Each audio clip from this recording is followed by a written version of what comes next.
born of an appreciation that all of our educations are incomplete, that our measures of the empirical world, our models of the empirical world, always come with noise and often come with bias, and that finding enduring solutions to trenchant problems requires adaptation and openness, allowing for the possibility of discovery and a carefully calibrated attention to trade-offs. And so at each turn in our conversations, we see an essential truth here, and then we say, but this contested by this other thing too, and how do we hold both and try to balance between them? And to do that effectively, to do that with impact, we got to proceed with humility and demand that others do so as well. We're not going to hack our way out of current democracy challenges. There's no panacea that's going to set things right once and for all, and there's no single savior on a stallion who's going to come to our rescue. Let's not hold out for that.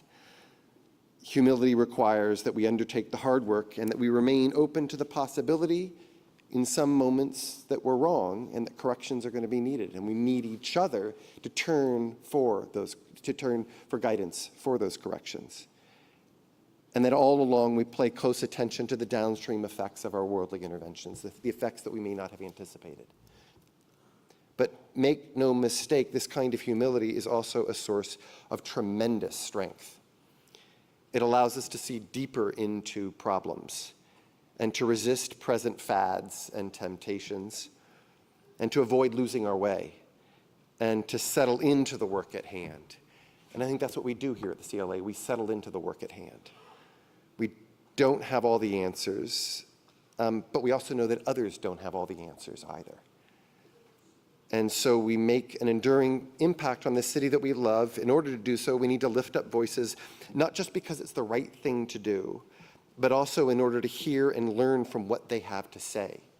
It's not just about putting them at the table, it's about taking them seriously and learning from them and adapting our practices so from a position of humility so that we can turn this city into something better, the city that we love.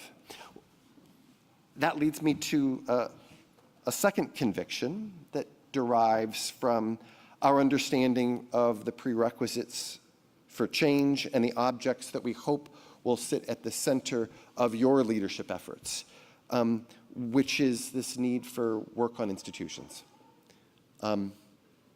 This morning we heard fellows present their final capstone projects, and they were fabulous.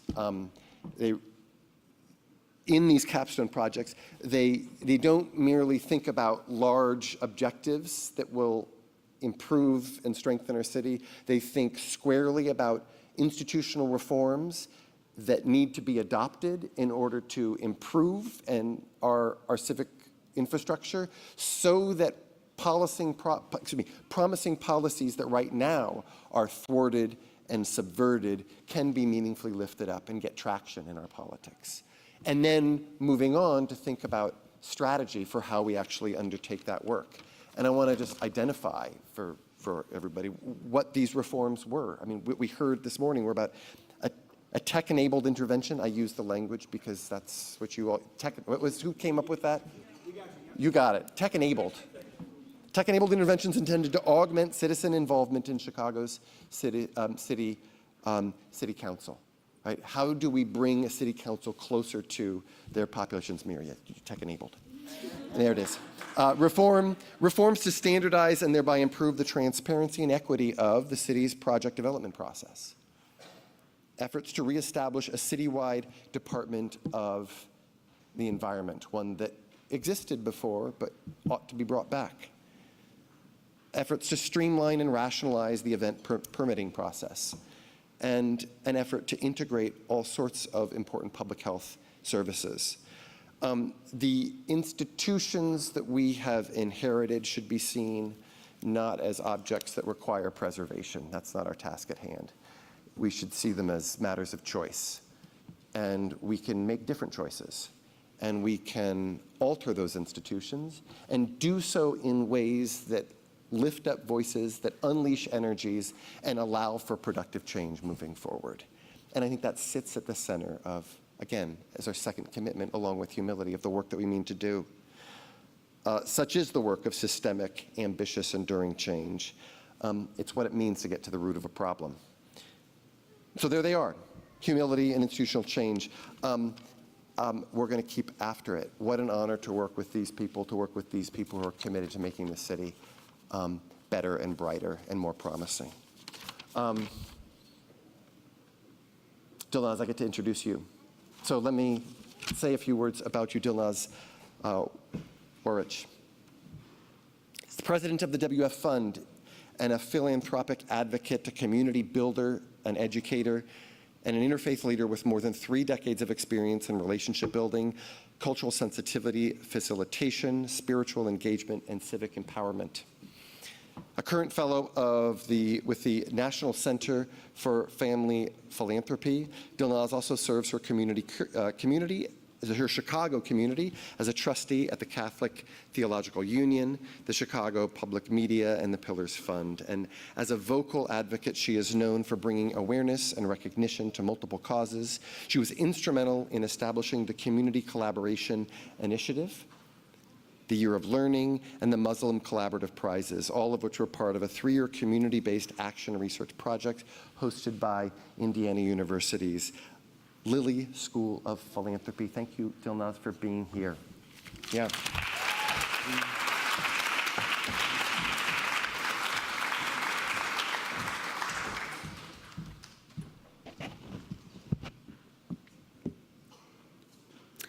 So thank you, Sadia, Andrea, and Will, for your inspirational words and grounding us into this space.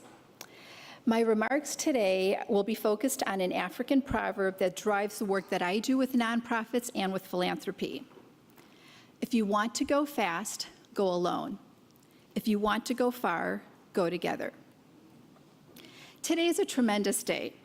As we gather here to celebrate the culmination of 6 transformative months of hard work, dedication, and growth, it is an honor to stand before you as you mark the completion of this journey through the Civic Leadership Academy. As I look into the sea of change makers, I reflect on how important you would have been as I was growing up in Chicago. So I came to Chicago when I was 2 years old from India. My dad wanted me to have choices. He knew as a woman in India, I probably wouldn't have had too many opportunities. However, growing up in Chicago was not always easy as a female, as a Muslim, and as an immigrant. I was a little different than the students around me in my public school system. When I went to school, my mom didn't pack me peanut butter and jelly sandwiches. She packed me an unda sandwich, an egg sandwich, which was filled with spices, and she put it in my tin lunchbox, and it smelled pretty bad by lunchtime. I would show up to school with oily coconut hair because my mom thought that was important for me to have as I got older. I also didn't celebrate Christmas or Easter, but my teachers didn't care. They asked me regularly, write about your Santa Claus story, write about your Easter story. So I just created stories. Amidst these differences, there were also times when kids would pelt me with rocks and tell me to go back to my country, which left me hurt, battered, but above all, confused. I thought this was my city. I often wondered, I thought I belonged to Rufus M. Hitch Elementary School.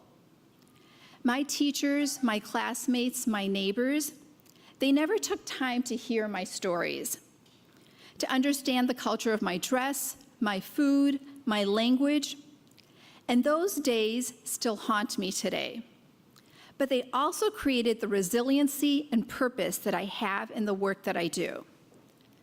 The WF Fund uplifts the nonprofits to do philanthropic advocacy. So you must be asking, what does it mean to be philanthropic advocate? Our fund doesn't just write a grant and walk away. We partner with our organizations. We create opportunities for engagement sessions, leadership workshops, grant writing strategies, and enhanced leadership relationship building. I have a purpose in my work because I know how it feels to be told you don't belong. I also know how it feels when you're just not enough.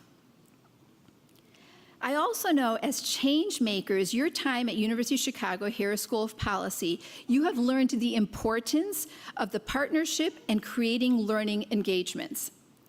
You have heard from scholars from the University of Chicago and beyond who have provided you with tools of thinking about your particular leadership. You have delved into critical issues and have spoken to communities and affected communities and explored innovative solutions. You've listened to the communities. You have done all this work in a world-class institution, which is taking you from the best of the university and is offering you a service of your own leadership and the work of your organizations. But remember, change doesn't happen quickly. Be gentle with yourself. Make sure that as you're doing this heavy lifting, you're also thinking about your self-care. This work requires perseverance, resilience, and unwavering commitment. It will demand you to step out of your comfort zone, challenge the status quo, and also to confront the injustices in our city. It will require you to be comfortable being uncomfortable. I have no doubt that each one of you possesses the ability to create lifelong change. The Civic Leadership Academy has nurtured within you the seeds of leadership, empathy, and now it is your collective responsibility to nurture those seeds until they blossom into Chicago that is working collaboratively and focused on justice. Look around you. This is your community, and you do belong here, and you are just enough. Congratulations, class of 2023 CLA graduates. May your journey as leaders be filled with purpose, partnership, empathy, and the unwavering belief in the power of collective action.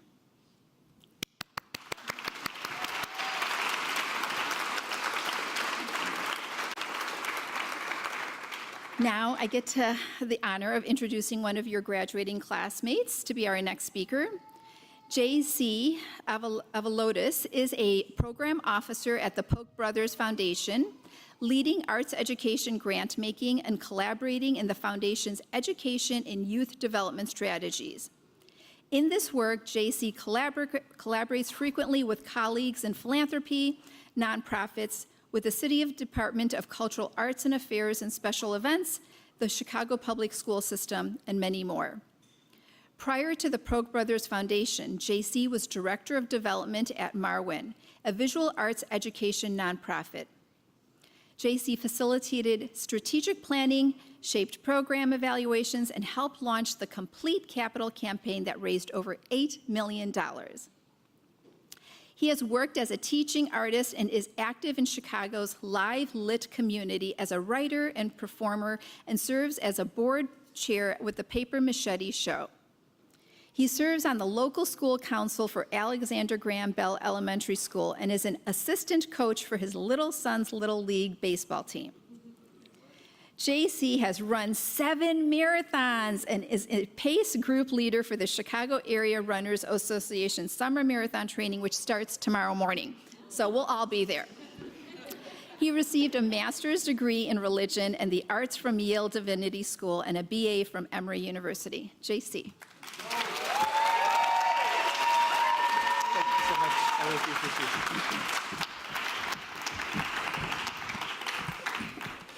Thank you, Lanaz. Thank you, Andrea.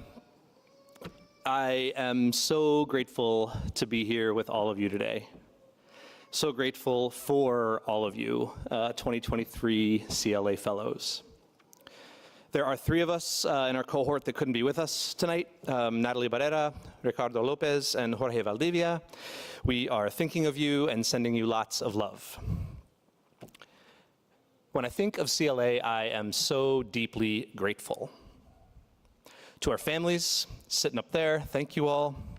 Our partners and children and parents and friends, all the people who support us through the big moments in our lives. This is a heavy lift. We are grateful to those around us who carried more over the last 6 months so that we could be present here.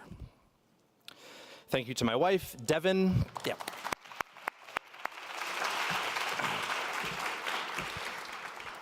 Thank you to my wife, Devin, and my incredible kids, Albie and Tilly. Hi, Albie and Tilly. Thank you to everyone that made it possible for us to do this, those with us here tonight and those who aren't. We are grateful for you. I also want to thank our employers. This is a huge time commitment. People in this cohort have some really important jobs. Thank you for the space and support to do this. My boss and friend, Yvette Cardona, is here tonight. Thank you, Yvette. Yeah, we can clap for my boss. That's cool. Thank you, Yvette, for tolerating both the flurry of emails from me at the end of the day on Thursday and then my radio silence every other Friday since January. Thank you, Yvette, and all of our employers for seeing the opportunity and the importance of this moment for all of us and our shared work in our city and in our county. And to the Center for Effective Government at the Harris School of Public Policy, most especially Will Howell, Sadia Sindhu, Hopi Melton, and Sammy Williams. Thank you.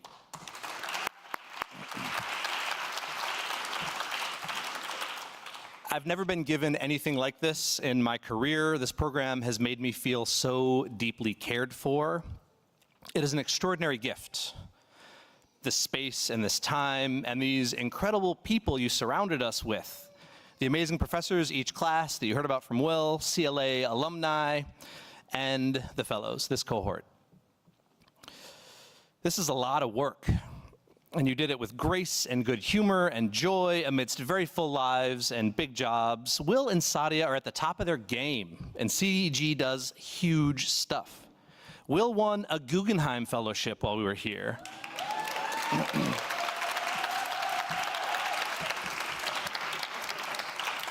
And Sadia is doing this while also participating in the Aspen Global Leadership Network.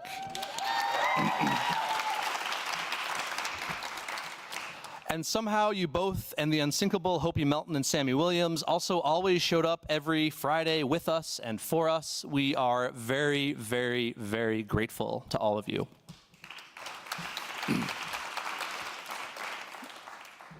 And to the fellows, 2023, y'all are funny.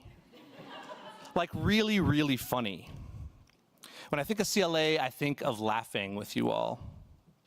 I think of the joy in connecting with one another over too many glasses of wine in Paris, or over too many glasses of wine at the bar next door to the Keller Center. So many moments of laughter and levity before, during, after classes. The kind of laughter that is really recognition. A way of seeing and connecting with other people. You all are also brave in sharing your stories, the sometimes painful paths you took to get where you are right now, in lovingly pushing back, to calling people in the cohort into accountability and into community, and identifying moments when the program is working great and moments when it could be better, and calling to account the university that houses this program and the complicated, beautiful, wounded city in which all this is taking place. And recognizing that we, all of us, work in institutions and sectors that bear the marks of historical injustice and long-standing inequity. The fellows are 15 government representatives and 15 nonprofit representatives. It's a mix unlike anything I've ever experienced in my career. To hear from people working in law enforcement or healthcare, in city and county departments with whom I've never interacted, in nonprofits and sectors with whom I have no experience, some of whom I know well. CLA is a prolonged and intentional encounter across all kinds of difference. Differences in culture and multiple facets of identity and job and career stage and more. There were times when I discovered surprising commonalities, points of unexpected connection. And there were times when it was critical to acknowledge the utter particularity of someone else's experience. Both were extraordinary gifts. CLA has confirmed and shaken up things that I thought I knew about this work and the people who do it. I met some folks that are already helping me in my work, and a bunch of folks I know I'll work with someday, even if I don't quite know how or when. And CLA alumni are a part of that. shaping my work before the cohort and encouraging me to apply. To the alumni in the audience, thank you. Y'all show up.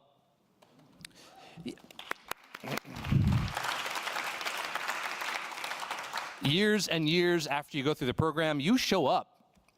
I think I'm starting to understand why. Networks help. They're important, personally and professionally. That's not news. But this program has taught me some things about what networks look like, what they can do, how they happen, what makes them stick. I spoke some about laughter earlier and joy. I think these are critical to the best, most effective networks, at least for me. People you can laugh with, really laugh with, are often people with whom you can be vulnerable, people with whom you share values. That's a powerful basis for trust and sustained collaboration. You heard from Will. Over the last several weeks of the program, we completed capstone projects. We were split into groups to identify an important issue and a specific institutional reform to address that issue. Transformational change, but in very particular ways.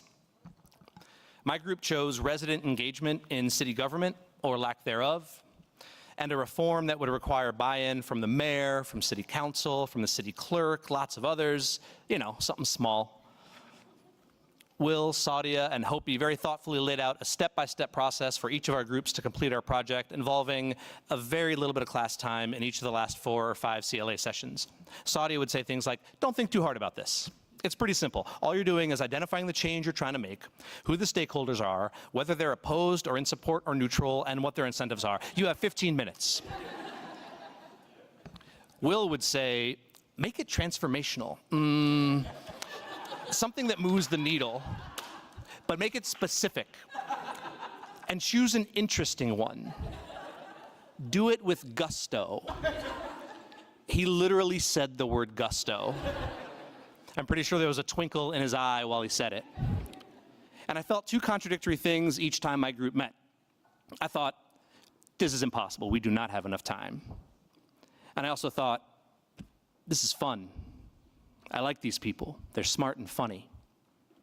And we somehow did it, all of us, with gusto. Will told you about some of the projects. They are awesome. They are timely. I hope they all happen. Stay tuned. And the reason we were able to do it was because I think we were given constraints that forced us to approach it playfully, not to take it or ourselves too seriously, despite the fact that we're talking about critically important issues and systems. It was collaborative, and it was fun, and it was deeply serious all at the same time. And in our very last class, last Friday, Dr. Royce Lee, a psychiatrist here at the U of C Medical Center, who's an expert on the brain and how trauma shapes it, and the toll that all this takes on caregivers, talked about the importance of networks in how we learn and think, and about the importance of play. How play is exquisitely designed to provide the perfect container for our learning, and how connecting a sense of play to what we do every day is a way to combat burnout and unlock new learning and inspiration. It was a moment that felt more like remembering something I've always known than learning something new. It kind of made my whole CLA experience make sense, both what had been important about it and how we could use it moving forward. We are living through a time of extraordinary challenge. There is pain and devastation shaping the work we all do, especially in the last 3 years. There's also strength and resolve, even as the racism and trauma and injustice causing all of this continues to play out all around us and in our own institutions. This work is hard. We do it while grappling with how our own identities are privileged or erased in our own institutions. We work in complicated, imperfect places, in a complicated, imperfect city, at a complicated, imperfect time. In the midst of all this, 2023 fellows, we have been given the gift and the challenge of time apart to reflect and learn and form new relationships with people like us and people unlike us. We've been given the invitation, at least in moments, to consider ourselves and our work playfully, to simultaneously acknowledge that what we do is critical and that the stakes could not be higher, but also that in the work we do with and for our neighbors, there is joy. And there is renewal in relationships with others that care as deeply as we do. There are new possibilities for connection in our own work. Sometimes it takes stepping back, being playful for just a moment to see them. There's a question I've asked myself throughout this experience, and especially the last couple weeks as it's been ending. What are you going to do with this? Maybe you've asked yourself this question or had someone else ask you. It can sound like an accusation, like I should already know exactly what to do next. What are you going to do with this? But there's another way to ask this question, another inflection and a whole other set of meanings. We can ask ourselves and each other the same question, but from a place of joy and playfulness. Not, what are you going to do with this? But, what are you going to do with this? It's a question you can ask while smiling. It's a question you can ask to make someone else smile. We've all been given an extraordinary gift, the gift of each other, 29 other people I might not have met any other way, but without whom I can't imagine my life now. The gift of 240 CLA alumni who are walking some of the same paths on which we find ourselves now.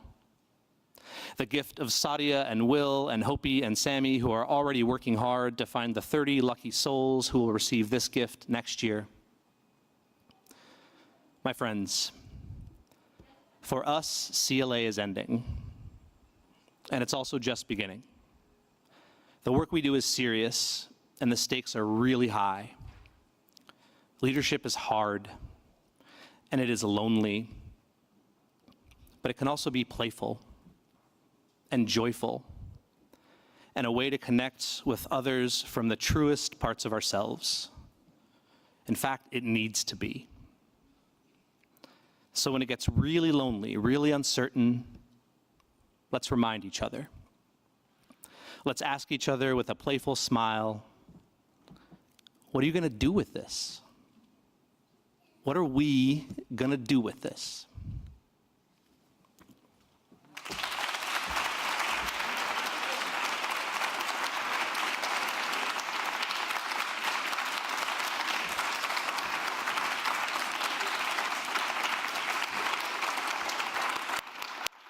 Thank you, JC, for those remarks. That was lovely. I'm Hopi. I'm a program associate at the Center for Effective Government, and I'd like to invite Will and Sadia to join me on stage, and the first row of graduating fellows to kind of line up to receive your certificates. I think these ones. Yeah. This is the moment.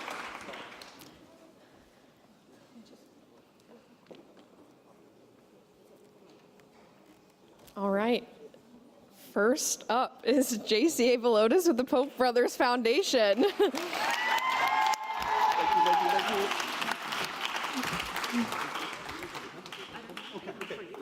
you. Next up is Natalie Barrera, who could not be here tonight, but give her a clap with the Better Chicago.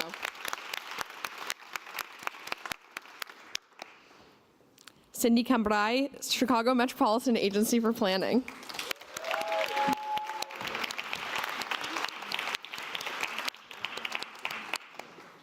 Lizette Carretero, The Resurrection Project.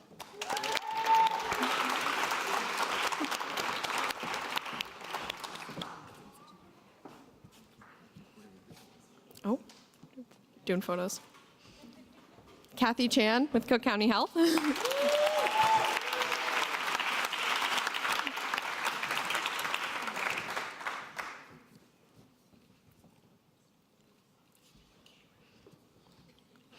Dion Dawson with Dion Chicago Dream.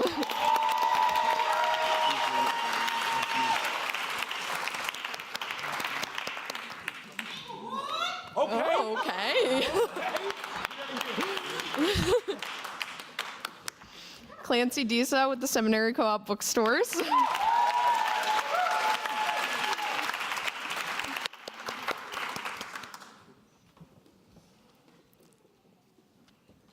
Armando Garcia with Chicago House and Social Service Agency, also our Waldorf Foundation Fellow.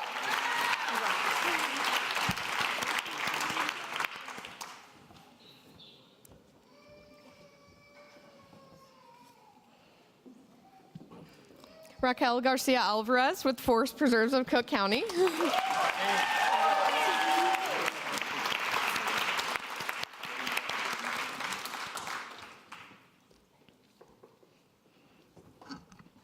Kenneth Jilks Jr. with ITAV Development and our WF Fund Fellow.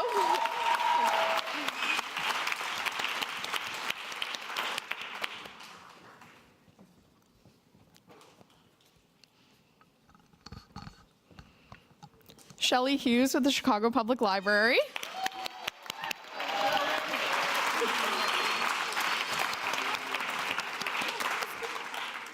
Oh.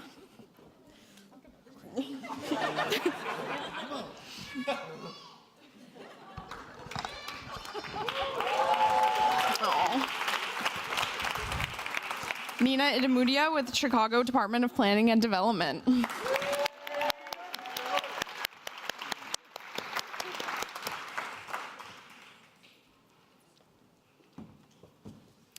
Kira Joshi, Cook County Department of Public Health.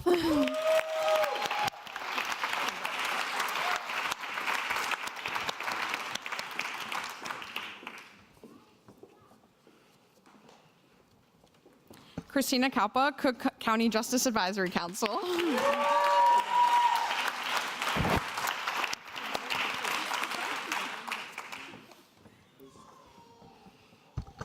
Next person up is Ricardo Lopez with the Chicago Department of Housing. He could not be here tonight. We'll give him a clap.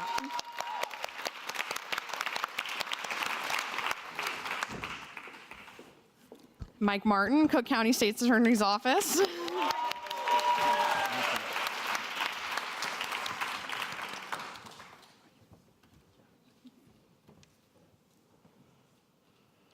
Libby Massey, Chicago Public Schools.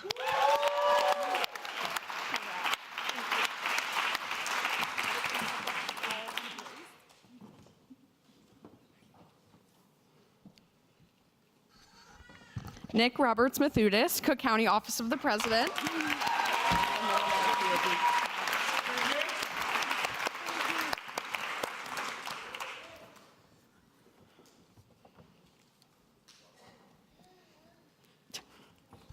Lakeisha McFadden, Centers for New Horizons.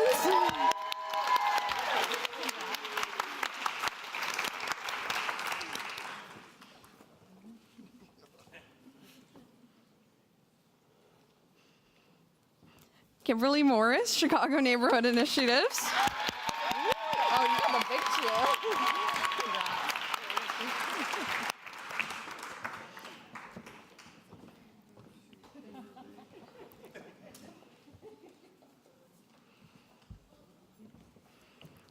Sharice Pryor, Office of the Illinois Governor. Congratulations.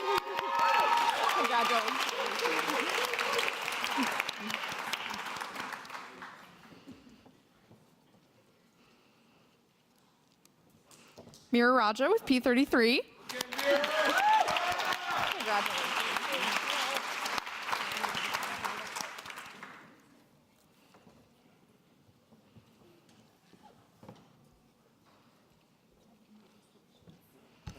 Lauren Raymond, Floyd Card Review Board.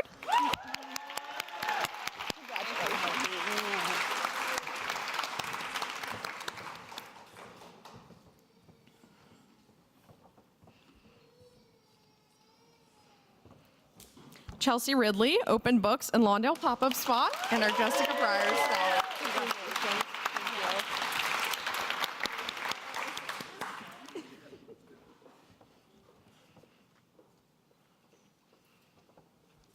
Luis Roman, JB and MK Pritzker Family Foundation. You got the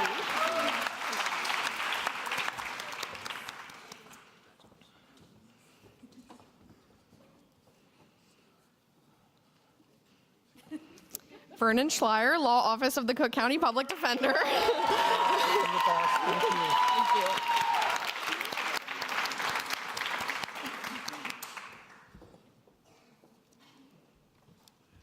Jamie Simone, Trust for Public Land.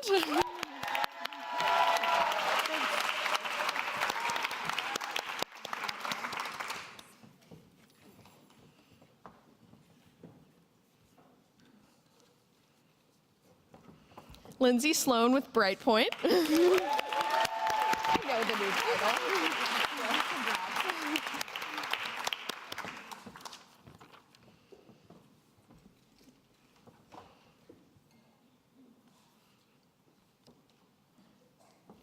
Jared Smith, Chicago Police Department.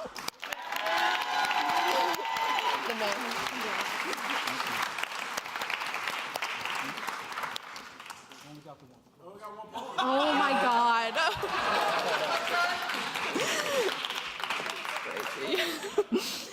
Oh.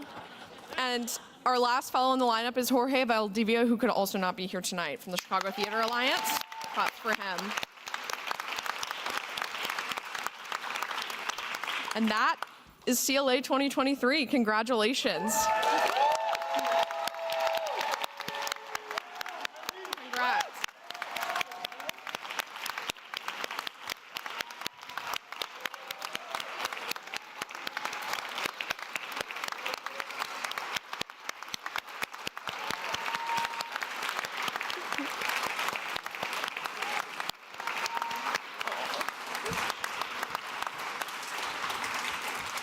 Thank you all so much. So this concludes the formal program for this evening. Another huge thank you to everyone who makes CLA possible, our community of alumni, faculty, and our partners. And to all of us who joined virtually, thank you so much. For everyone in the room, please make your way back upstairs for some food and drink, and enjoy the night. Thank you.